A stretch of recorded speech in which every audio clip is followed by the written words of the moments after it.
د ځواک سرچینې یا سورسز آف پاور په سیاست کې ځواک په ټولنه کې د بدلون راوستلو منبع یا ذریعه ده. هغه که په شته حالت کې تغییر راوستل وي او که د شته حالت په ضد د قوتونو مخه نیول وي. په سیاساتو کې د ځواک درې بنسټیزې سرچینې شتون لري. اول زور، فورس.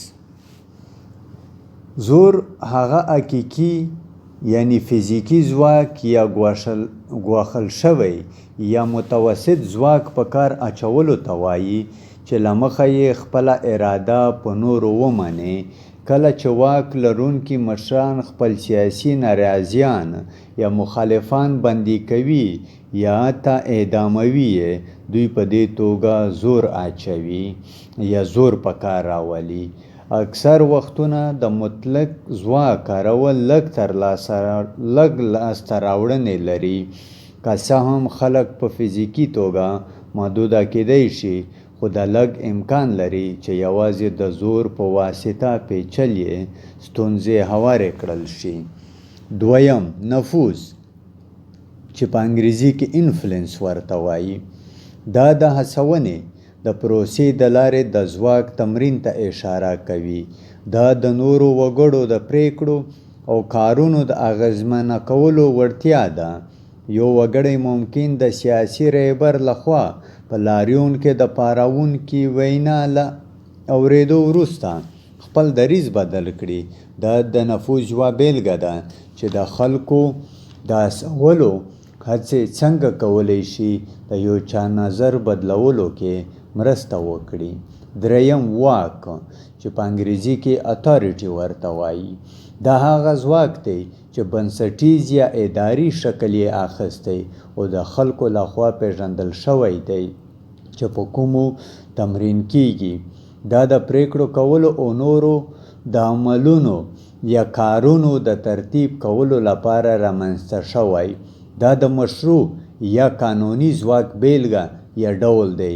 دا مشروعیت معنا لیجیټیمیسي دا ده چې د خلکو خوښه پکې شامله ده. دا د وګړو د کارونو د تنظیم کولو لپاره د پریکړو او نظم ساتلو واک او اختیار په معنا دی. دا د مشروع ځواک ډول دی. خلک واکمن ته د حکومت کولو اختیار ورکړي او دوی د زور له ګواښ پرته په خپله خوښه اطاعت کوي. زموږ د پولیسو د افسرانو فرمانونو ته غاړه ږدو ځکه چې موږ د دوی دا حق منو چې په ځینو حالاتو کې په موږ واک لري. مشروع یا لیجیټیمیټ ځواک د سمې تجربې په توګه شوی وي، لکه د باچا واک. واک د تسلط او واکمنۍ یو مشروع اړیکه ده. د مثال په توګه کله چې پریکړه د دولت د مشروع پیژندل شوو ارګانونو له لارې کیږي، د دې پریکړې منل د واک په ساحه کې راځي. په لنډه توګه ځواک پریکړه کول او واک د پریکړو کولو حق ته وایي.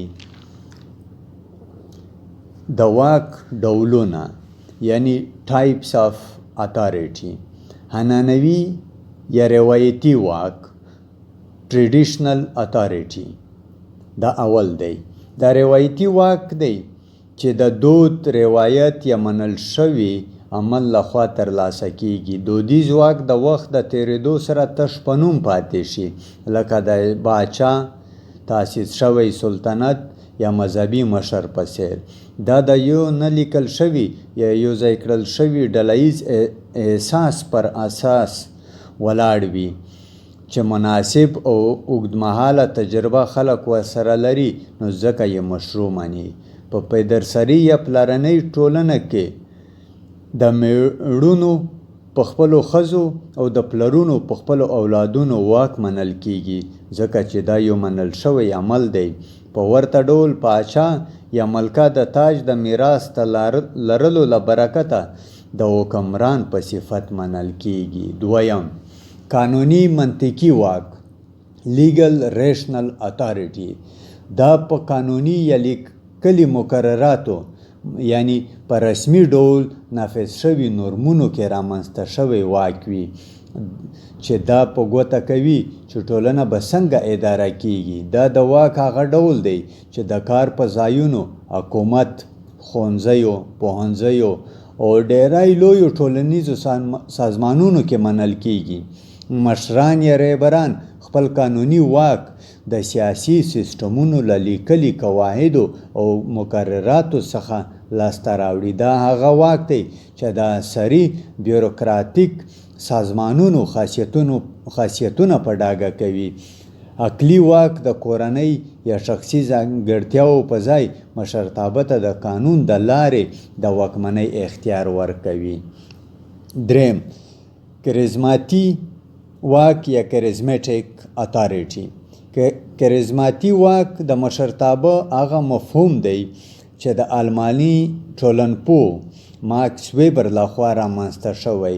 ماکس ویبر کریزماتي واک داسې تعریفوي: د استثنایی حرمت یا پاکوالی، اتلولي او یا د یو کس مثالي شخصیت ته وقف کول یا د هغه لخوا ترتیب شوی امر.